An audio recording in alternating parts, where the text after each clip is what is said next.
श्री गुरु ब्रह्म महिमालेक शरणं श्री गुरु ब्रह्म महिमालेक शरणं श्री गुरु ब्रह्म महिमालेक शरणं।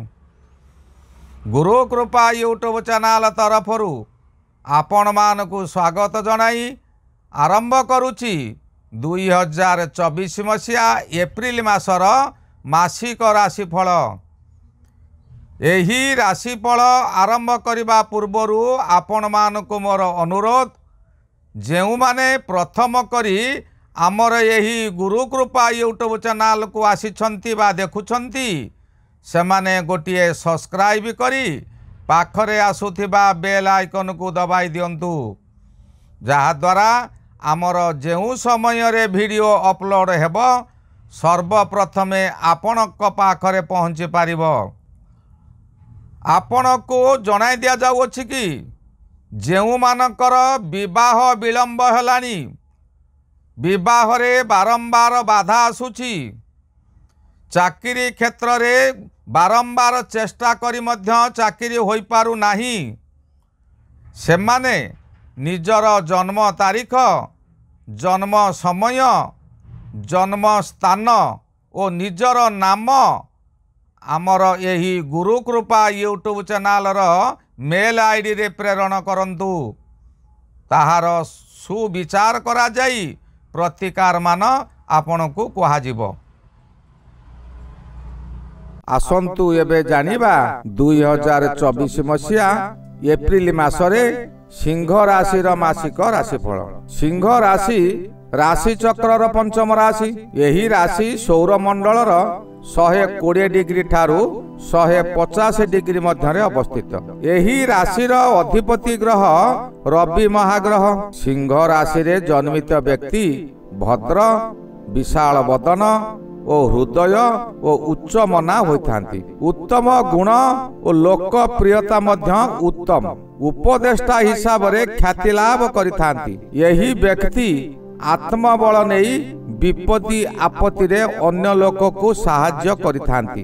एमानको प्रशंसा करी जे कोनोसी काम हासिल करी हुए, एमाने अपव्यय करी बहु खर्च करती। निजर सम्मान रक्षा सकाशे दरकार पड़िले अन्य को मध्य बलि देई पारंती। कोनोसी समय रे अभाव असुविधा हेले धैर्यर सह तुलाई थांती। हठात उच्च आसन को उठी पारंती किंबा उच्च आसन अधिकार लाभ करी पारंती। राजनैतिक रे सफल होइथांती।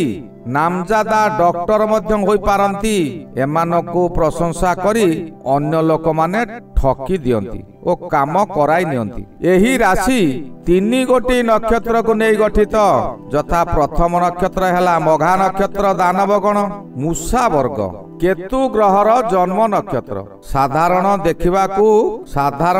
देखिबाकू केतु ग्रहर जन्म नक्षत्र केवल ही अग्नि राशि रे पतित हुए। यह एक प्रबल गंड दोष। यही समय रे जन्मित शिशु माता को अस्त्रोपचार कराई थाए। माता पिता और संतान समस्ते कष्ट भोगी थांती। तथापि मघा नक्षत्र जात व्यक्ति विद्वान, ज्ञानी, धनी। यही व्यक्ति चंडी किंबा काली भक्त होइथांती। मन एमानकर नीच प्रकृति, बहु चतुर होइथांती, क्षणकोपी मध्य। एमाने साधारणतः पत्थर निर्माण शिल्पी होइथांती। मघा सिंह नक्षत्र जन्मित नारी माने सौभाग्यवती, धर्मपरायणा, उच्च धरणर बुद्धि संपन्ना। एही नारी जन्म हेबार प्रथम वर्ष मध्यरे बापांकर देह खराब करती और द्वितीय वर्ष रे मातांकर देह खराब करती। उभय पुरुष और नारी जन्म हेबार 68 वर्ष, 74 वर्ष, 84 वर्ष एमानकर भयंकर मार्क हुए। द्वितीय नक्षत्र पूर्वा फाल्गुनी नक्षत्र नरगण मूषिक वर्ग। यही नक्षत्र शुक्र महाग्रहंकर जन्म नक्षत्र। यही नक्षत्र जात व्यक्ति नरगण होइथिबारु और शुक्र महाग्रहंक नक्षत्र रे जन्म ग्रहण करिथिबारु भारी एकजिदिया और कौशली होइथांती। कळे बळे कौशले जे कोनोसी कार्य हासिल करि पारंती। एमाने प्रायतः कृषि कर्म କିମ୍ବା ଘରୋଇ ଉପକରଣ ବ୍ୟବସାୟ କରି ଲାଭବାନ ହୁଅନ୍ତି। ଅନ୍ତର ଏମାନଙ୍କର ଅତ୍ୟନ୍ତ ଦୟାଭାବ ଥାଏ। ପିଲାଟି ଦିନରୁ ମାତୃ ସୁଖରୁ ପ୍ରାୟ ବଞ୍ଚିତ ଥାନ୍ତି। ଏମାନେ ସ୍ୱାଧୀନ ରହିବାକୁ ସର୍ବଦା ଚେଷ୍ଟା କରନ୍ତି। ଉତ୍ତମ ସ୍ୱାସ୍ଥ୍ୟ ହୁଏ। ଜନ୍ମର ପ୍ରଥମ ମାସରେ ଏମାନଙ୍କର ଜ୍ୱର ରୋଗ ହୋଇଥାଏ ଓ ପ୍ରଥମ ବର୍ଷରେ ଅଗ୍ନି ଭୟ, ଦ୍ୱିତୀୟ ବର୍ଷରେ ମଧ୍ୟ ଜ୍ୱର, 16 ବର୍ଷରେ ରିଷ୍ଟ ଭୟ ଥାଏ ଓ ଜଳ ଭୟ ମଧ୍ୟ ଥାଏ। 50 ବର୍ଷରେ ବିଷ ଭୟ, 68 ବର୍ଷରେ ମାର୍କ ହୁଏ। ନାରୀ ମାନଙ୍କ ସକାଶେ ସୌଭାଗ୍ୟଶାଳୀ, ଅତି କୁଶଳୀ ଓ ଗୁପ୍ତ ଇନ୍ଦ୍ରିୟ ଏମାନଙ୍କର ମସୃଣ ଥାଏ। ଉତ୍ତମ ସନ୍ତାନ ପ୍ରାପ୍ତି ବିଭିନ୍ନ ଶାସ୍ତ୍ର ଆଲୋଚନା କରନ୍ତି। ମଧୁର କଥାବାର୍ତ୍ତା କରି ଅନ୍ୟର ମନ ମୋହି ନିଅନ୍ତି। ତୃତୀୟ ନକ୍ଷତ୍ର ହେଲା ଉତ୍ତରା ଫାଲ୍ଗୁନି। ନରଗଣ ଓ ରବି ମହାଗ୍ରହଙ୍କର ଜନ୍ମ ନକ୍ଷତ୍ର ହୋଇଥିବାରୁ ସର୍ବଦା ଏମାନେ ନିଜର ଆତ୍ମସମ୍ମାନକୁ ଜଗି ରଖିଥାନ୍ତି। ଏମାନେ ପ୍ରାୟତଃ ସ୍ତ୍ରୀ କ୍ଲେଶୀ ହୋଇଥାନ୍ତି। ସାହିତ୍ୟିକ ମାର୍ଗରୁ ଧନ ପ୍ରାପ୍ତି। ଜନ୍ମରୁ ଚତୁର୍ଥ ଦିନରେ ଏମାନଙ୍କର ଭୟଙ୍କର ଅଜୀର୍ଣ୍ଣ ରୋଗ ହୁଏ। ତୃତୀୟ ମାସରେ ବାତ ରୋଗ, ପଞ୍ଚମ ବର୍ଷରେ ଚତୁଷ୍ପଦ ପ୍ରାଣୀ ଭୟ, 30 ବର୍ଷରେ ଅଗ୍ନି ଭୟ, 60 ଓ 80 ବର୍ଷରେ ମାର୍କ ହୋଇଥାଏ। ସିଂହ ରାଶିର ଶୁଭ ଅଙ୍କ 1, 3, 7 ଓ 9। ଶୁଭ ବାର ମଙ୍ଗଳବାର ଓ ଗୁରୁବାର। ଶୁଭ ଗ୍ରହ ଚନ୍ଦ୍ର ଗ୍ରହ, ମଙ୍ଗଳ ଗ୍ରହ ଓ ବୃହସ୍ପତି ଗ୍ରହ। ସିଂହ ରାଶି ସକାଶେ ଶୁଭ ଲଗ୍ନ ବୃଷ ଲଗ୍ନ, ସିଂହ ଲଗ୍ନ ଓ ମୀନ ଲଗ୍ନ। ଅଶୁଭ ସଂଖ୍ୟା ହେଲା 8। ଘାତ ବାର ଶନିବାର, ଘାତ ମାସ ଜ୍ୟେଷ୍ଠ ମାସ, ଘାତ ଲଗ୍ନ ମକର ଲଗ୍ନ ଓ ଘାତ ଚନ୍ଦ୍ର ମଧ୍ୟ ମକର ଚନ୍ଦ୍ର। ଘାତ ନକ୍ଷତ୍ର ମୂଳା ନକ୍ଷତ୍ର, ଘାତ ତିଥି ନବମୀ ତିଥି ଓ ଘାତ ଗ୍ରହ ଶନି ଗ୍ରହ ଓ ଶୁକ୍ର ଗ୍ରହ। ରବି ମହାଗ୍ରହ ଅଷ୍ଟମରେ ଥାଇ 14 ତାରିଖ ପରେ ନବମକୁ ଯିବେ, ଏହା ଅଶୁଭ ଫଳ ଦେବ। ମଙ୍ଗଳ ଗ୍ରହ ସପ୍ତମରେ ରହି 23 ତାରିଖ ଠାରୁ ଅଷ୍ଟମକୁ ଯିବେ, ଏହା ଅଶୁଭ। ବୁଧ ମହାଗ୍ରହ ଅଷ୍ଟମରେ ମଧ୍ୟମ ଫଳଦାୟୀ। ବୃହସ୍ପତି ନବମରେ ରହି ଶୁଭ ଫଳ ଦେବେ। ଶନି ସପ୍ତମରେ, ଶୁକ୍ର ଅଷ୍ଟମରେ ରହି 26 ତାରିଖ ଠାରୁ ନବମକୁ ଯିବେ। ରାହୁ ଅଷ୍ଟମରେ ଅଶୁଭ, କେତୁ ଦ୍ୱିତୀୟରେ ମଧ୍ୟ ଅଶୁଭ। ଏବେ ଆସନ୍ତୁ ଜାଣିବା କେଉଁ ଗ୍ରହ କେଉଁ ଫଳ ଦେବେ। ରବି ମହାଗ୍ରହ ଅଷ୍ଟମରେ, ଅଷ୍ଟମ ରବି ଗୋଚରରେ ଭ୍ରମଣ କରୁଥିବା ସମୟରେ ଜନ୍ମିତ ରାଶି ଉପରେ ଅତି ଅଶୁଭ ଫଳ ଦିଅନ୍ତି। ପ୍ରତ୍ୟେକ ସ୍ଥାନରେ ଭୁଲ ବୁଝାମଣା ହୁଏ ଓ ବ୍ୟକ୍ତି ମାନଙ୍କ ସହିତ ଝଗଡ଼ା ସୃଷ୍ଟି ହୁଏ। ଦୁଃଖ ଯନ୍ତ୍ରଣା ଅତ୍ୟଧିକ ବୃଦ୍ଧି ପାଏ। ମଥା ବିଚଳିତ ହେବା କାରଣରୁ ରାସ୍ତା ଦୁର୍ଘଟଣା ହେବା କିଛି ଅସମ୍ଭବ ନୁହେଁ। ମନ ମଧ୍ୟରେ ଶୋକଜାତ ହେବ, ଭୟ ହେବ, ମାନସିକ ଚାପ ମଧ୍ୟ ବୃଦ୍ଧି ହେବ। ଏତେ କ୍ରୋଧ ହେବ ଯେ ଆପଣ ନିଜେ କିଛି ଅଘଟଣ କରିବାକୁ ଭୁଲିବେ ନାହିଁ ବା ଅଘଟଣ କରି ବସିବେ। 14 ତାରିଖ ଠାରୁ ନବମକୁ ଯିବେ। ନବମ ରବି ଆପଣଙ୍କୁ ଶତ୍ରୁ ମାନଙ୍କ ମେଳରେ ରଖେଇବ। ଶତ୍ରୁ ମାନେ ଚତୁର୍ଦିଗରେ ଆପଣଙ୍କୁ ଘେରି ରହିବେ। ହତାଶ ଭାବ ଆପଣଙ୍କର ଲାଗି ରହିବ। ନିଜର ସ୍ୱାସ୍ଥ୍ୟ ହାନି ହେବ। ଆତ୍ମୀୟ ସ୍ୱଜନ ଆପଣଙ୍କ ଠାରୁ ଦୂରେଇ ଯିବେ। ଧର୍ମ କାମ କରି ଆପଣ ବଦନାମୀ ହେବେ। ପାଖ ବ୍ୟକ୍ତି ମାନେ ଆପଣଙ୍କୁ ପରିହାସ କରିବେ। ହଠାତ୍ ଆପଣଙ୍କ ଉପରକୁ ବିପଦ ମାଡ଼ି ଆସିବ। ମଙ୍ଗଳ ମହାଗ୍ରହ ସପ୍ତମରେ ରହି 23 ତାରିଖ ଠାରୁ ଅଷ୍ଟମକୁ ଯିବେ। ସପ୍ତମ ମଙ୍ଗଳ ଅତି ଅଶୁଭ ଫଳଦାୟୀ। ନାରୀ ଓ ପୁରୁଷ ମଧ୍ୟରେ ବିଚ୍ଛେଦ ଘଟାଇ ଦେଇପାରେ। ତାହା ସାମୟିକ ହେଉ ଅଥବା ଦୀର୍ଘସ୍ଥାୟୀ ହେଉ, ନିଶ୍ଚୟ ଏହି ଫଳ ଫଳିବ। ଆପଣଙ୍କର ଚକ୍ଷୁ ରୋଗ ହେବ। ଚକ୍ଷୁ ଲାଲ ପଡ଼ି ଚକ୍ଷୁରୁ ପାଣି ଗଡ଼ିବ। ଆପଣ କୌଣସି ଜମି ଜମା ମୋକଦ୍ଦମାରେ ଫସି ଯାଇପାରନ୍ତି। ରାସ୍ତାଘାଟରେ ରକ୍ତପାତର ଯୋଗ ରହୁଛି। ଭାଇ ଭଗାରୀ ମାନେ ଆପଣଙ୍କ ସହିତ ଶତ୍ରୁତା କରି ଗଣ୍ଡଗୋଳ କରିବେ। 23 ତାରିଖ ଠାରୁ ଅଷ୍ଟମ ମଙ୍ଗଳ ଗୋଚର ସମୟରେ ମଧ୍ୟ ଅଶୁଭ ଫଳ ମିଳିବ। ଆପଣଙ୍କୁ ରାତ୍ରିରେ ନିଦ୍ରା ହେବ ନାହିଁ। ଅନିଦ୍ରା ରୋଗ ହେବ। ପ୍ରତ୍ୟେକ ସ୍ଥାନରେ ଆପଣଙ୍କର ସମ୍ମାନ ହାନି ହେବ। ଅତ୍ୟଧିକ ଦୁଶ୍ଚିନ୍ତାରେ ରହି ଆପଣ ପାଗଳ ପ୍ରାୟ ହୋଇଯିବେ। ସାବଧାନରେ ଯାତାୟାତ ନ କରିଲେ ଯାନବାହନ ଦୁର୍ଘଟଣା ହୋଇପାରେ। ଶତ୍ରୁମାନେ ଆପଣଙ୍କୁ ଆକ୍ରମଣ କରି ଘାଇଲା କରି ପକାଇବେ। विभिन्न प्रकार चिंता आपणक मुंडरे पशिब।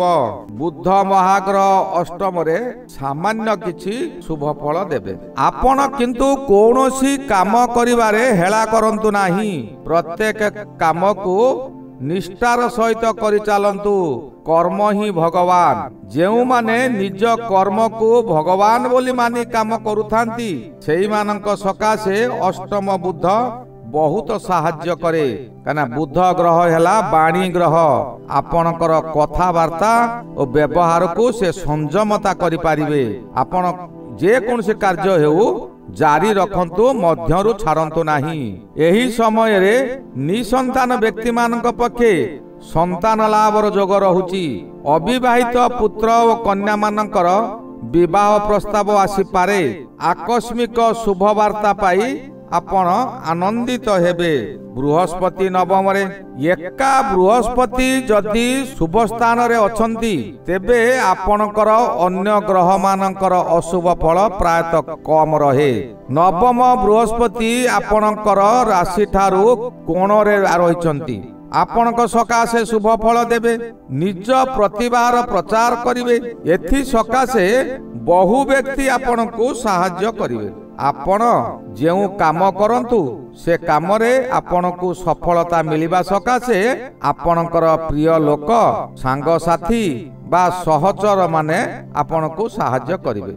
एही समय रे चालिथिबा कोर्ट कचेरी केस आपणक सपक्ष रे जीव। आपण राजकृपा लाभ करिवे।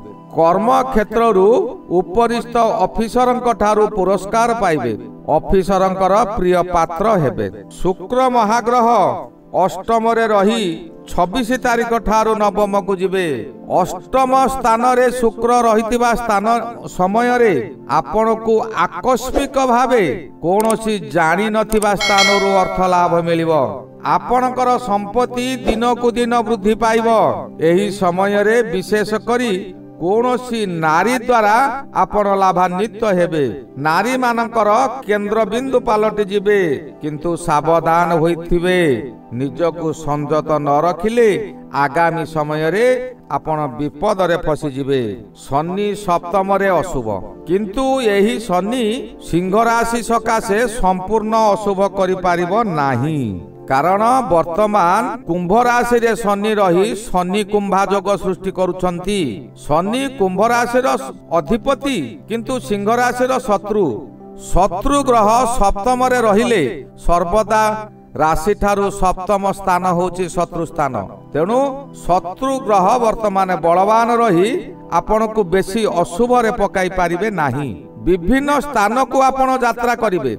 बहु अगम्य स्थान को जीवा आसवा करिवे। बहु अर्थ व्यय करिवे। स्वामी स्त्री मध्य यही समय फाट सृष्टि होई पारे किंतु यह सामयिक। यह दीर्घस्थायी हेबो नाही। निज मन को स्थिर रखंतु। धर्म मार्ग रे चलंतु। सप्तम शनि आपण को सर्वदा शुभ फल ही देबे। राहु आपणक सकाशे अष्टम रे। अष्टम रे राहु भ्रमण करुथिबा समय अशुभ फल मान मिलिबो। राति अनिद्रा परि बहु अघटन घटिबो। एही समय रे अजणा स्थान रो कोनोसी अर्थ मध्य मिली पारे। केतु द्वितीय रे भ्रमण करी एही अशुभ फल को अजथारे विवाद देई अधिक दोषी कराय देबो। अशांति कराइबो। धन क्षय करिबो। किंतु सिंह राशि व्यक्ति माने सर्वदा शांत और सुशील रुहंतु। निजर कथावार्ता चाली चलन रे परिवर्तन करंतु।